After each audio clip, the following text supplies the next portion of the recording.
Halo teman-teman, kembali lagi di pertemuan ke-13 perkuliahan statistika sosial, yang mana kita akan membahas uji T untuk dua sampel independen ya pada pertemuan ini. Sebelumnya kita pekan lalu sudah membahas tentang uji T untuk data berpasangan, sudah diberikan juga latihan soalnya dan contoh pengerjaannya. Nah, perbedaan antara sampel berpasangan dan independen.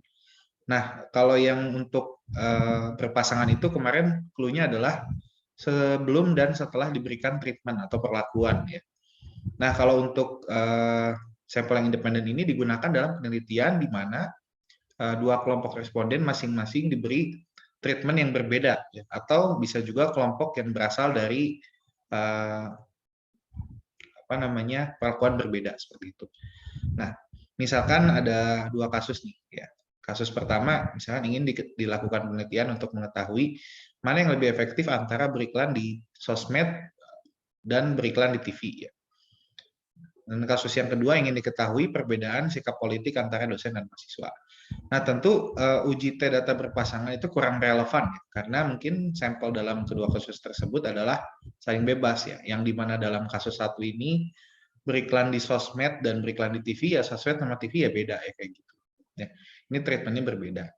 Ya.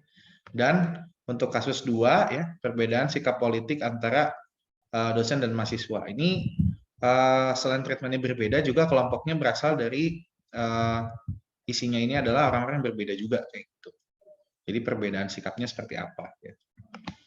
Nah, ini akan relevan ya karena dia beda dengan yang berarti berpasangan sebelumnya. Kalau itu jelas yang dua kasus tadi bukan yang data berpasangan ya. Itu adalah yang saling bebas atau independen. Nah, sampel saling bebas dari dua populasi itu asumsi yang kita gunakan ya dalam materi ini ya, yaitu kedua populasi berdistribusi normal dan simpangan baku antara populasi 1 dan 2 itu bernilai sama ya. Nah, ini adalah rumusnya ya, ragam gabungan dan simpangan baku gabungan. Nah, ini digunakan untuk nantinya mencari nilai T hitung. Nah, tapi di sini nanti tahap 2 dan 3-nya ya kita akan menggunakan bantuan Microsoft Excel ya, dicontohkan seperti data berpasangan kemarin. Ini toolsnya ya. Tahap pertama ya perumusan hipotesis, kedua menghitung statistik uji, ketiga kriteria pengujian atau penolakan nol, keempatnya itu adalah pengambilan keputusan, dan yang kelima adalah kesimpulan. Ini masih sama ya teman-teman, basicnya uji T ya. Ini ada dua arah dan satu arah ekor kiri ekor kanan. Namun di sini rumus perhitungannya juga berbeda dan perumusan hipotesisnya adalah rata-rata dari populasi A ya, kurang rata-rata populasi B itu dan yang dihipotesiskannya adalah si delta 0. Itu akan kita bahas ya, contoh kasusnya. Nah, ini merupakan contoh kasusnya ya.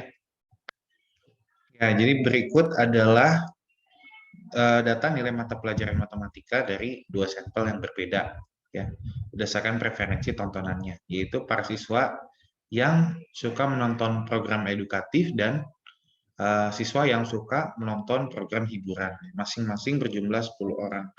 Jadi yang kelompok A ini adalah siswa yang suka menonton program edukatif ya. Dan kelompok B adalah siswa yang cenderung senang untuk menonton program hiburan. Dengan alfa sama dengan, ini maksudnya 0,05 ya, sorry.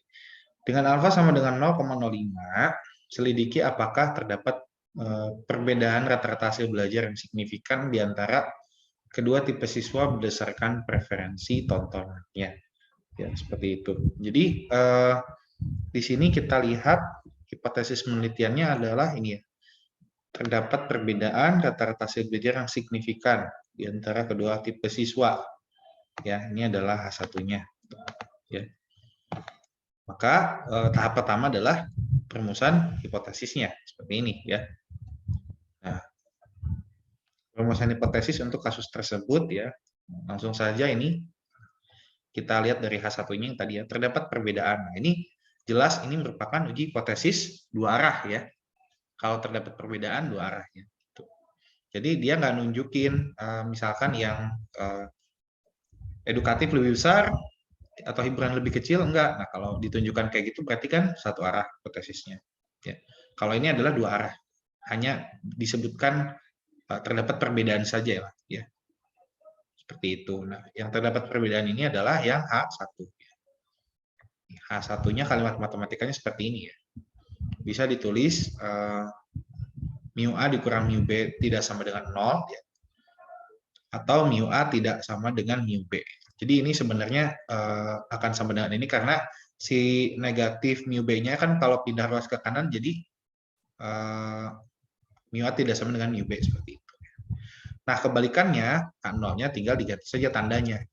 Sama dengan jadi apa, tidak sama dengan jadi sama dengan, seperti itu. Jadi seperti ini.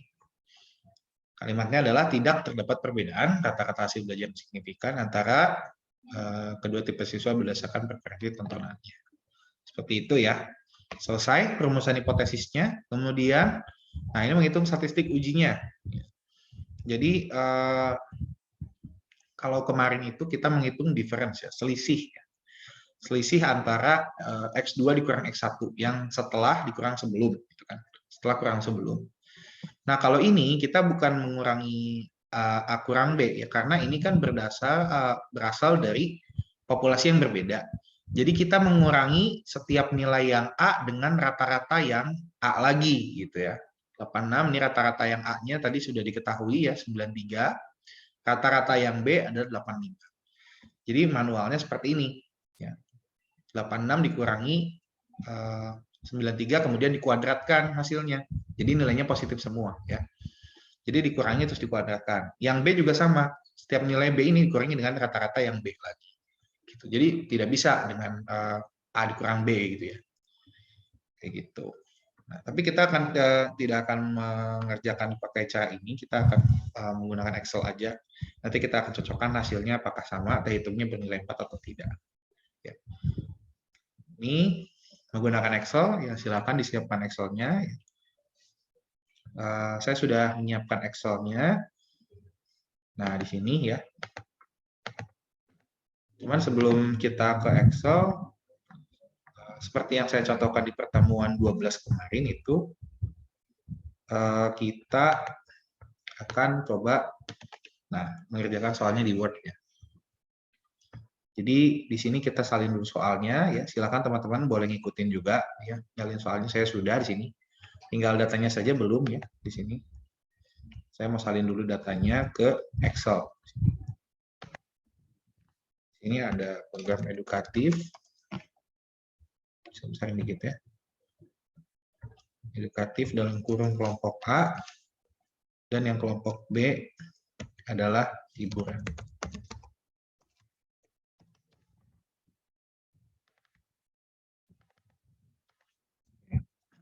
Nah, ini masukin datanya.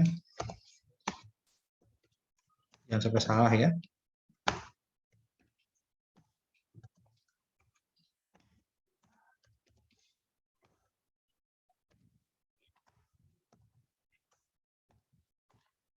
Ini ada 10. Ini juga harus 10. 9, 2, 3, 85, 79, 83, 6, 81, 9. Ini datanya sudah kita pindahkan, dipastikan lagi tidak ada yang salah. Sudah sama semua. Kemudian ini kalau kalian ngerjain di Word, datanya masukkan ini masuk ke dalam soal. Pindah ke sini ya.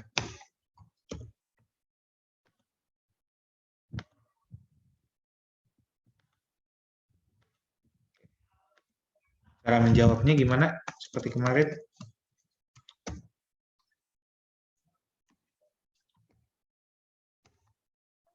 Tahap pertama adalah perumusan hipotesis,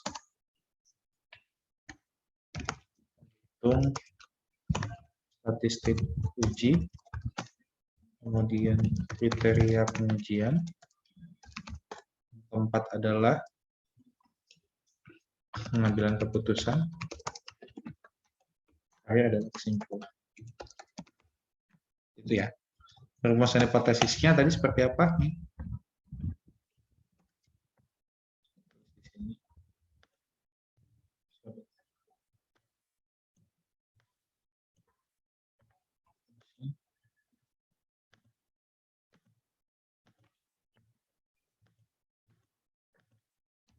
H0-nya dan nanti H1-nya siapa gitu. Kita terus dulu H1-nya dari hipotesis penelitian ya. Terdapat perbedaan belajar signifikan.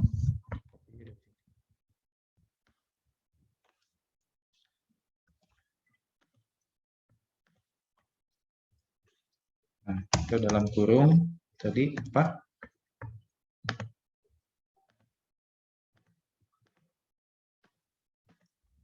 Mu A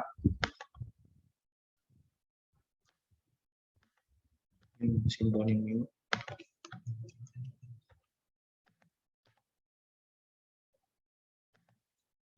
A mu B ini tidak sama dengan 0 atau mu A sama dengan mu B. Mu A tidak sama dengan mu B, sorry. Tidak sama dengan mu B. Itu ya.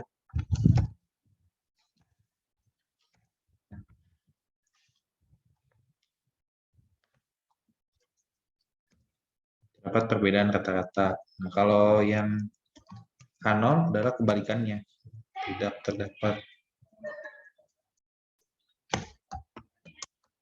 terdapat perbedaan rata-rata hasil belajar, maka ininya tandanya sama dengan ini juga sama dengan ini sama dengan.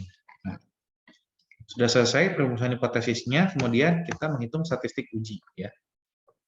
Kita ke Excel sekarang, hitung statistik uji. Nah, yang pertama ya seperti biasa pastikan Excel yang Anda gunakan sudah aktif terlebih dahulu fitur data analisisnya ya. Klik di data sini dicek ya. Nah, ini belum ada ya. Kita kalau sudah ada langsung saja bisa diklik data analisisnya, kalau belum bisa di option ya seperti itu. Sini add-ins, kemudian manage add-ins, klik go ya. Aktifkan yang data analisis toolpack. Analisis toolpack ya. Nah, sudah oke, nanti dilihat. Nah, ini sudah ada di sini di menu data, sudah ada data analisis ya. Setelah kita pindahkan soal ke Excel ini seperti ini. Ini ya. Setelah kita pindahkan soalnya ke Excel tadi, nah kita masuk ke menu data, data analisis, ya pilih t-test ya, yang kalau kemarin kan t-test yang pair to sample form ini ya, sekarang yang to sample assuming equal variances. Klik OK. Nah, masukkan ya variabel 1 dan variabel 2-nya. Nah, di sini variabel 1-nya dari kelompok pelakuan pertama ya. Bisa diklik. Ya. Dan variabel 2-nya yang kelompok kedua yang hiburan yang B. Ya, tadi yang A ini yang B. Hipotesis mean difference-nya 0 tadi ya. Kemudian centang bagian labels ya. Alpanya masukin 0,05. Benar ya, sama udah tadi. Output option-nya biar yang tengah aja. Setelah sama seperti ini, klik OK. Nah, muncul di sheet baru hasilnya seperti ini, teman-teman. Ya. Nah, bisa dilihat ya. T-test to sample assuming equal variances. Ya. Ini seperti yang kemarin, yang rata-ratanya bukan rata-ratanya, yang pembulatannya panjang seperti ini kita bulatkan aja ke 3 angka di belakang koma. Seperti ini ya. 3 angka di belakang koma. Kemudian ini hasilnya, ini kita ambil tabel ini untuk dikopikan ke Word. Ini untuk dimasukkan di tahap 2. Jadi di menghitung statistik uji, ya, tulis ya dengan menggunakan bantuan Microsoft. So, dapatkan hasil output berikut. Yang tadi tabelnya saja. Nah, ini kemarin kita mau mencari apa? Nilai terhitung ya kalau dari tahap 2 ini ya. Nah, berdasarkan output di atas didapatkan nilai terhitung. Terhitung itu kemarin apa? T-stat ya. Sama ini juga T-stat, yaitu sebesar berapa? 4 nilainya. Double gitu. Kita tulis di sini, ini merupakan hasil terhitung. Lupa ya. Saya merahin. Dimerahin artinya bukan yang dari output Excel-nya, tapi kita tambahkan sendiri. Seperti itu. Kemudian didapatkanlah hasil terhitung ya. Kemudian lanjut ke kriteria pengujian. Kriteria pengujian H1 ya. Ini H1 itu bertanda. Nah, tandanya apa? H1 di sini tidak sama dengan ya. Maka ini adalah satu arah atau dua arah? Jelas ya, dua arah ya. Maka uji hipotesis yang digunakan uji hipotesis dua arah atau dalam kurung dua ekor ya. Sama aja ya, detail ya. Ini kita kemudian berdasarkan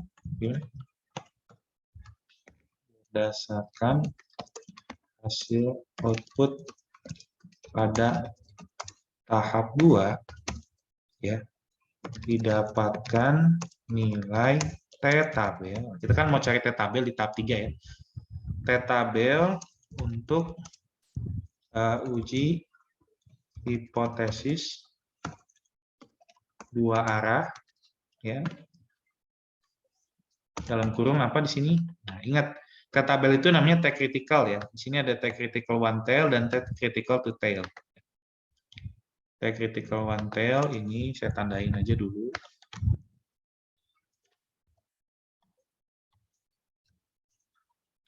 T-tabel untuk hipotesis satu arah. Ya. Ini satu arah. Kalau ini ekor kanan positif tandanya. Kalau ekor kiri diganti jadi tandanya negatif ya, sesuai dengan uji yang di sini nih. Sesuai dengan tools yang di sini. Nah, lihat. Kalau misalkan dua arah, ini kriteria penolakannya, T hitung kurang dari negatif T-tabel atau T hitung lebih dari T-tabel. Kalau satu arah ekor kiri, T hitung kurang dari negatif T-tabel. Kalau satu arah ekor kanan, T hitung lebih dari T-tabel. Seperti itu. Oke. Lanjut lagi, ya, T-tabel. Nah, ini satu arah ekor kanan, ya, kalau yang T-critical detail untuk dua arah. Nah, di sini yang kita pakai adalah yang dua arah karena H1-nya bertanda tidak sama dengan ini, kita bold. Ya, ini yang kita pakai. Ya. Critical two tail. Ya, itu sebesar berapa? 2,101 itu ya. Gimana?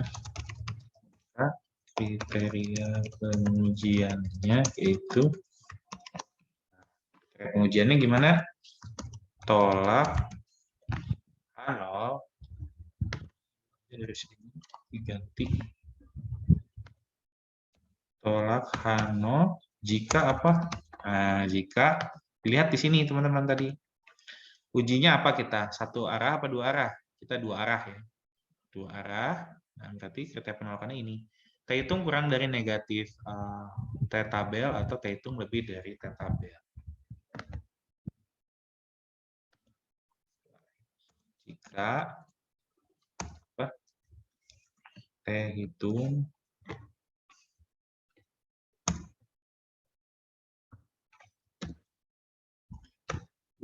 T hitung kurang dari negatif T tabelnya 2,101 atau T hitung lebih dari 2,101 gitu ya.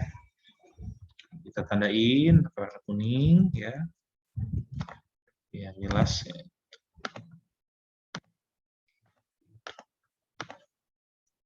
Selesai, kemudian tahap 4 adalah pengambilan keputusan. Nah, pengambilan keputusan ini kita kumpulkan yang kita dapat dari tahap berapa aja? Dari tahap 2 ya. Perhitungan statistik uji menghasilkan nilai T hitung berapa? Sama dengan 4 gitu ya. Kemudian dengan alfanya berapa nih? Sama dengan 0,05 ya. Didapatkan teorinya uji untuk uji hipotesis dua arah.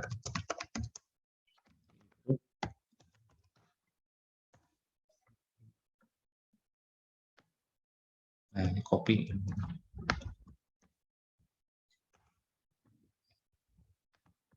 Kemudian, nah, kita tahu ya, nilai 4 ini nilainya positif. Maka bandingkan dengan T hitung yang positif juga. Dia lebih besar nggak dari 2,101 ya. Lihat ya, 4 sama 2,101. Lebih besar 4 jelas ya.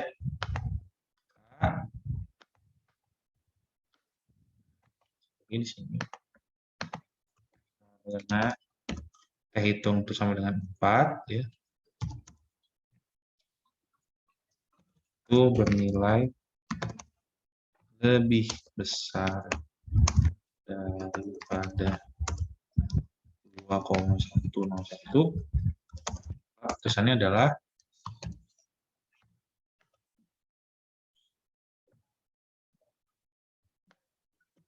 nol dapat ditolak.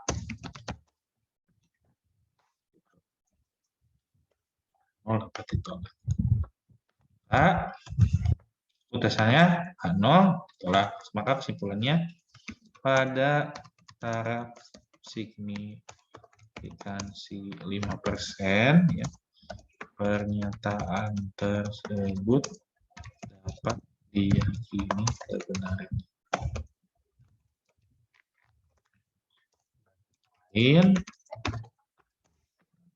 Kalau H0 ditolak, ambil yang jadi respon adalah H1. Tidak terdapat perbedaan. Nah, terdapat perbedaan rata-rata hasil belajar yang signifikan antara kedua tipe siswa berdasarkan preferensi tontonannya. Seperti itu ya. Ini silahkan dicoba, teman-teman dikerjakan ulang ya, dan dipelajari agar nanti ketika UAS sudah bisa seperti itu. Terima kasih. Kalau ada pertanyaan silahkan tinggalkan di kolom komentar ya. Sampai jumpa.